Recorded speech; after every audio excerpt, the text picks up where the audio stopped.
Ummanni keenya Itoophiyaa diiguun gonkumaa akka hin danda'amne dirqama qabu agarsiisee jira. Dimokiraatessuudhaan ala diiguun akka hin danda'amne ifatti ummanni keenya filannoo kanaan mirkaneessee jira.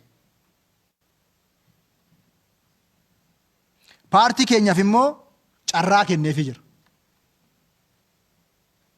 Carraa waan afur ittiin kara fuulduraatti ittiin qajeelchu ummanni keenya kenneefii jira.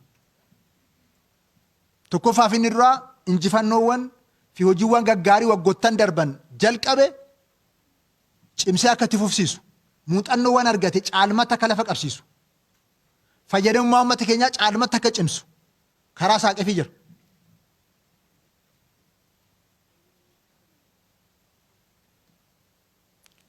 Sabni kun sadarkaa barbaadamutti karaa isa fayyadamaa goosisu hojiiwwan inisheetivoota yaadama ida'amurraa maddan lafa qabataa jiran kun akka sirritti deeman gochuudhaaf kan carraa tokko kenne jechaadha. Carraa kun kan kenname tokkoffaan kana. Kan lammataa waggoottan darban hanqinaalee jiran rakkoolee jiran akka hiikamaniif. Hanqina sadarkaa adda addaatti jiru. Akka hiikamu. Rakkooleen bu'uura misoomaa ariitiidhaan akka hiikaman.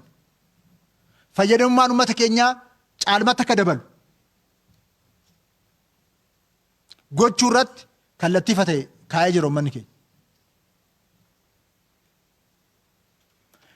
Rakkoon naamusaa jiru hoggansa keenya afaan ol qabatee hojjetaa mootummaa afaan ol qabatee jiru akka hiikamu.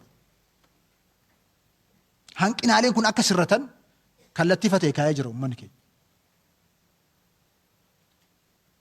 Waggoottan fakkeenyaaf hogguma bara kana oo fudhanne rakkoo naamusaatiin namoota yakka adda addaa yakka malaamaltummaa hojjetan 3,800 ol mootummaan naannoo keenyaa tarkaanfii fudhateera. Kun garuu gahaa miti. Kun cimee akka itti fufu.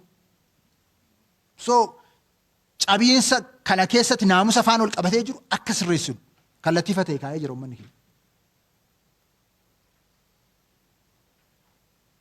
Sadaffaa qormaatilee akka hiiknu.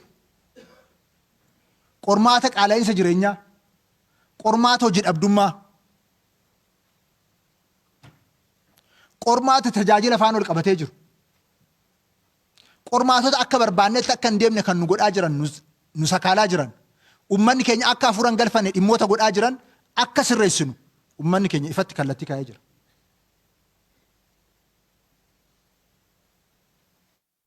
Arfaffaan badhaadhina maatii lafa akka qabsiifnu. Tokkoo maatiin qonnaan bulaa horsee bulaan jiraataan magaalaa jireenyi isaa akka jijjiiramu, galiin isaa akka dabalu. Kana ifatti kallattii kaa'eera uummanni keenya.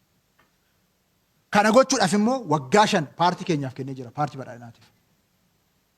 Mootummaan paartii badhaadhinaatiin ijaaramu gaaffilee kana bu'uurarraa kallattiitti deebisu.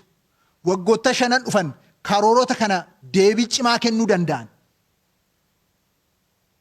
Itti fufiinsa sirnaa kana keessatti adeemsa mirkaneessuu danda'u ifatti karoora of danda'u jedhee ifatti qopheessee jira jechaadha mootummaan keenya. Qaamni amma karoora 2019 amma kabajamaa caffee kanaan akka mirkanaa'u dhiyaates qaama kanaati jechaadha.